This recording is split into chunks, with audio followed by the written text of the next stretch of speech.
Thank you so much for joining us. I know you're talking to us by the phone. Can you bring us inside of the deliberation room? What was it like? When we got the case last night, I'll tell you, last night when the judge read us the rules and we went into the deliberation room, that's when it, for me, it got real. Okay. Not that I didn't take everything serious. I took the whole case serious, but real is not the word. It was more like, oh, my heart. It was like, oh, there's a pounding in my heart now. This is getting too real. It's because you're deciding somebody's fate. I mean, it's a heavy thing to do, to decide someone's fate. Exactly. And, as the defense wanted to put it, that Hunter Biden he's in our hands now. We hold his life in our hands. No, we did not hold his life in our hands. Okay. What Hunter Biden did, we had to decide whether he did it or didn't do it. So that was our job. And we don't have anything to do with the sentencing part of it. So we have no idea whether he will do time or what the judge is going to impose on him. But you did decide that he did what the prosecution alleged, which is that he knowingly made a false statement on a federal form to buy a gun, and then he possessed that gun while he was a drug addict. Was the jury in agreement on this from the get-go?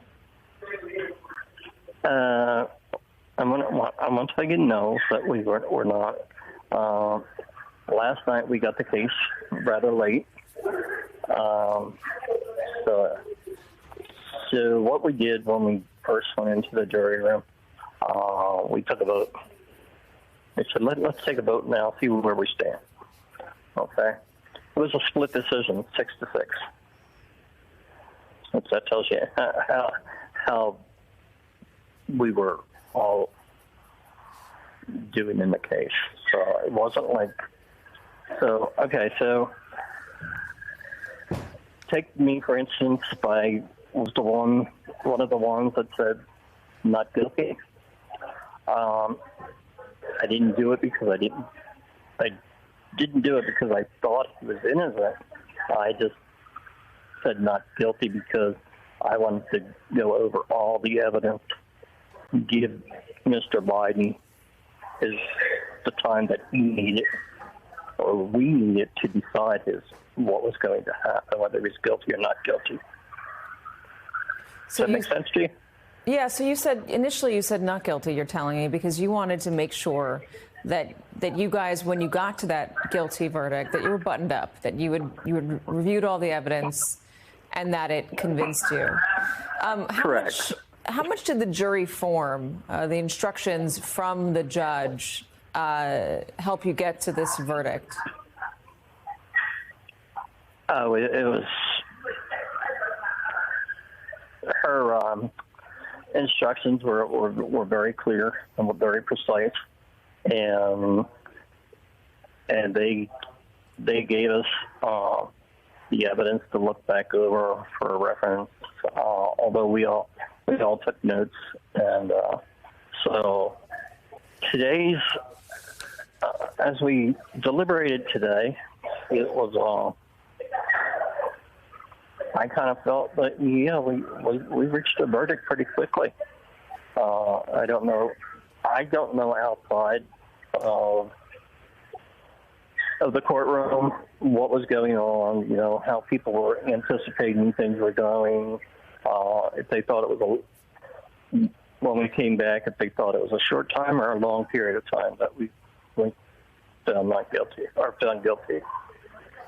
Hunter Biden had this gun for 11 days. It wasn't associated with any crime. Do you think Correct. The charges should have been brought at all? Yes,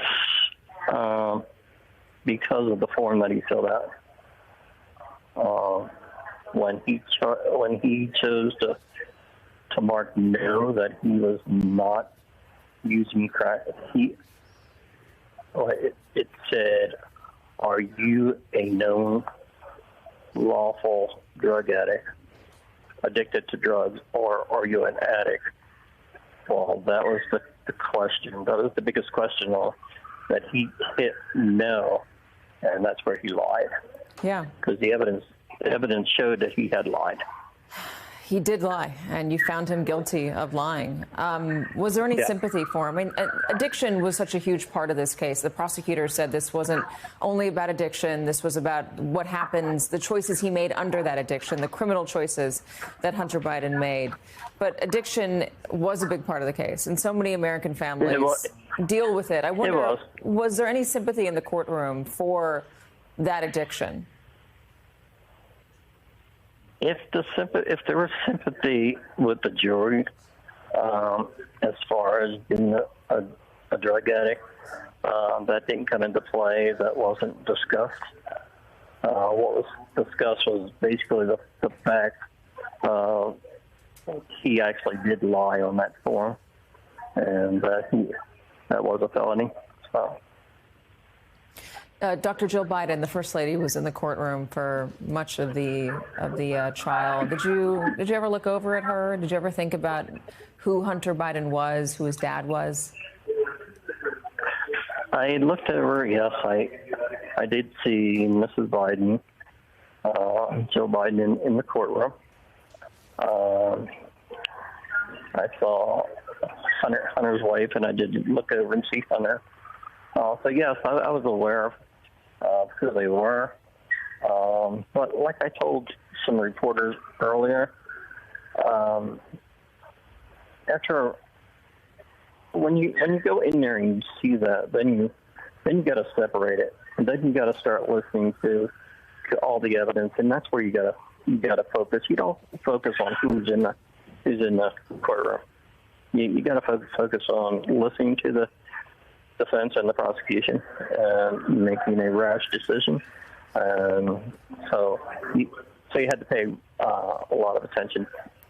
You know, you're asked as a juror to put your preconceptions at the door. You're also asked to put your politics at the door, certainly in cases like this one, just as the jury in New York was asked to put their politics at the door for former President Trump's trial. Were you able to do that? Oh, yeah, absolutely, yes. I told reporters today that when Hunter was on trial, we spent five days of his trial, and then we were given the case yesterday and today. So, and the whole time, and I told other reporters this, there was only one time during the whole trial that I ever even thought of President Joe Biden. And that Hunter was the sitting president's son. There was one time when they had mentioned when Naomi, his daughter, was taking his truck up to New York, and he was meeting her, and he was using his father's Cadillac, is what they said. And when they said his father's Cadillac, that's when I said, "Oh wow, that was President Joe Biden's Cadillac that he was using." And so that was actually the first time that I knew who Hunter Biden was, but that was the first time that it actually sunk in that, hey, this is the sitting president's son.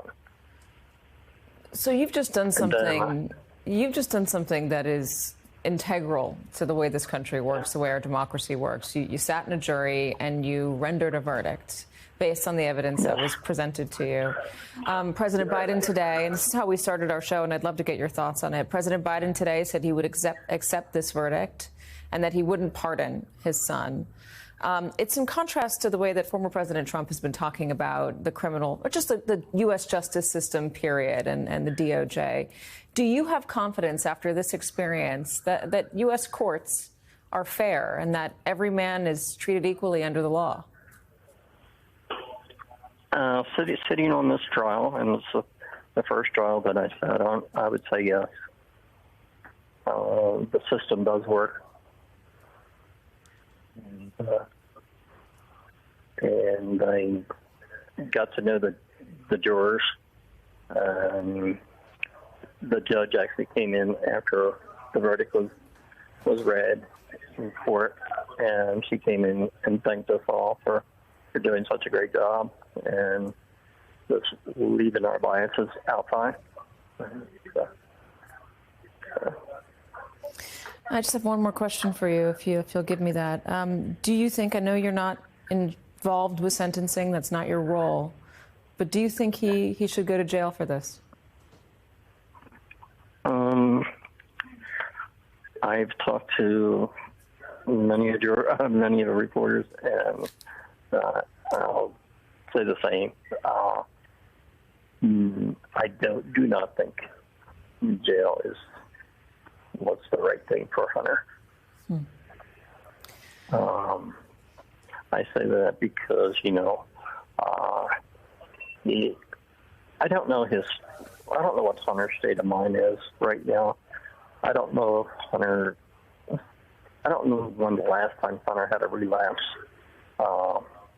So if Hunter needs anything, he's going to need more therapy.